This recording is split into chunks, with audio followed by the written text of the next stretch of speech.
27 मई को मैं दफ्तर में बैठा था तो मुझे GHQ से फोन आता है, जनरल तौकीर ज़िया का, DG ऑपरेशन था, मिलिट्री ऑपरेशन, क्रिकेट वाला। हाँ, तो कि सर अभी हमें इंटेलिजेंस की रिपोर्ट मिली है कि इंडिया और इसराइल हमारी न्यूक्लियर इंस्टॉलेशंस पर हमला करने वाले हैं। और तो मैंने कहा अच्छा, तो बड़ी कहता कि जी अब आप कुछ करें। मैंने कहा मतलब क्या, हम मिलिट्री कोई रॉकेट शॉकेट तो हमारे पास है नहीं, तो हम क्या करें। कहते जी डिप्लोमेटिकली। मैंने कहा वो ठीक है। तो मैंने फिर उसके फ़ोन को बंद करने के बाद then I woke up the world. मैं 12 बजे, उस 12 बजे मुझे कॉल आई थी, तो 12 बजे मैंने कोई फॉरेन इंडियन हाई कमिश्नर को फॉरेन ऑफिस बुलाया रात के 12 बजे, और उसको मैंने कहा कि ये हमें इत्तला आई है और अगर इस बात में कोई दुरुस्तगी है तो प्लीज़ जा और अपनी हुकूमत को कह दो कि फिर you should be ready for consequences of unimaginable magnitude. यानी मैंने ये लफ्ज़ इस्तेमाल किया था। और तो वो चला गया। उसके बाद फिर मैंने चाइनीज़ एम्बेसडर को बुलाया। वो बेचारा रात 1 बजे 1:30 बजे उसने सोचा, वो उसी तरह स्लीपिंग सूट में आ गया था। तो उसको फिर मैंने कहा कि ये हमें इत्तला मिली है तो आपके हमें नोटिस में लाना ज़रूरी है। लेकिन मैंने उसको ये कहा कि नेतन्याहू आपके बीजिंग में इस वक्त सोया हुआ है, वो विज़िट कर रहा था। मुझे ये पता था कि वो ये सब चीज़ें, चूँकि हमें इंटेलिजेंस रिपोर्ट के जरिए हर चीज़ पता होती है, और इंटेलिजेंस हमारी अपनी नहीं होती, इंटेलिजेंस आईएसआई होती है हमारी। हम तभी लोगों को इन बातों का एहसास नहीं होता। आईएसआई का बड़ा रोल अच्छा होता है इंटेलिजेंस के हवाले से। वहां तक एक गलत रोल जो था वो भुट्टो ने आईएसआई के हवाले किया था, असल चीज वो गलत थी।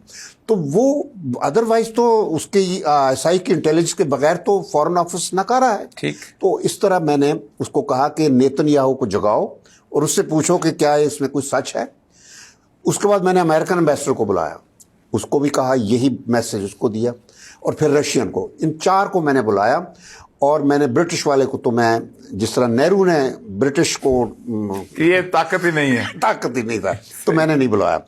उसके बाद मैंने अलबत्ता सेक्रेटरी जनरल कोफी अन्नान को फ़ोन किया। वहाँ इकबाल रज़ा थे, स्टाफ, उसका जो चीफ ऑफ स्टाफ था, उसको मैंने कहा कि ये हालत है और आप सेक्रेटरी जनरल के नोटिस में ले आएँ और हमें पता करके दें कि इसमें कितनी सजाकत है और आप कोई कार्रवाई करें इसको प्रीएम्प्ट करने की।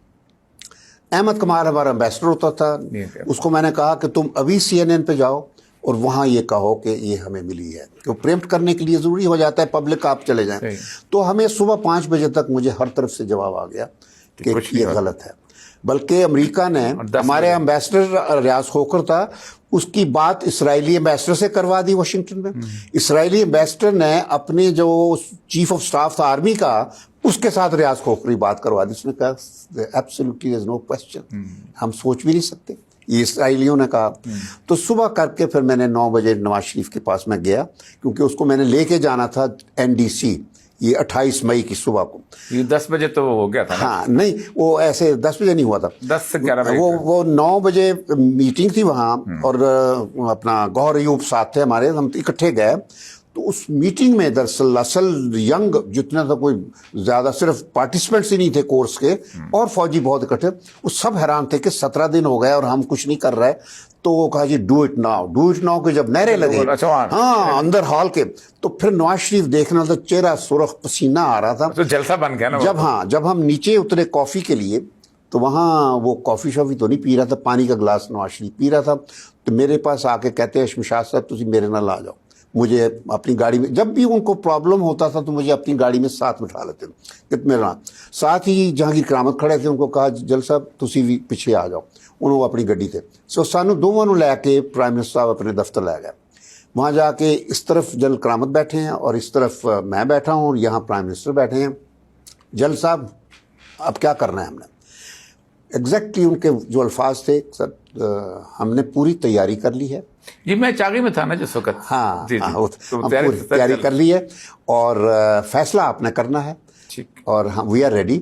लेकिन ये आपने ज़रूर सोचना है कि इसके कॉन्सिक्वेंसेस बहुत यानी वो होंगे। अच्छा, आप कीमत बहुत देनी पड़ेगी। ये कहा कि नवाज शरीफ ने मेरी तरफ कहा, शमशाद साहब, मैंने कहा जी आज़ादी और बका की कोई कीमत नहीं होती, बस एक फ़िक्र मैंने कहा, there is no price for your independence survival. ये थे, मैंने अंग्रेज़ी में कहा और उर्दू में।